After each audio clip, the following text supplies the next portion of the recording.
ஈஸ்வரர் பார்த்தார், எல்லாத்துக்கும் கொடுக்கக்கூடிய இந்த நீரையே பிடித்து அடைத்து வச்சிருக்கிறார் என்று சொல்லி எடுத்த அறையவர் ஒரு சோறு ஒரு சோறு ஒரு காகம் போல் வடிவம் கொண்டார் ஒரு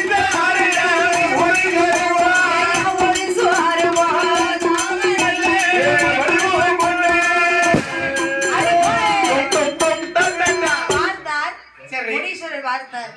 காவிரி ஆத்தையே ஒரு கமண்டலத்தை பிடித்து அடைத்து வைக்கிறார் என்று சொல்லி எடுத்தார் ஒரு சொரூபம் ஒரு காகம் போல் வடிவம் கொண்டு.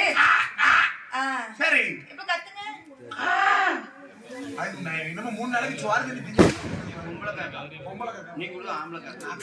காகம் போல வடிவம் கொண்டு அந்த கமண்டலத்தை தட்டி விட்டார். அப்போ தண்ணீர் எல்லாம் அப்படியே நீர் விரித்து பறந்து சென்றுச்சு. அதாவது முனீஸ்வருடைய அருளாலே காகம் தட்டி அந்த நீர் விழுந்த காரணத்தாலதான் இன்னைக்கும் அது காவிரி என்று பெயர் இருக்கிறது. ஆமா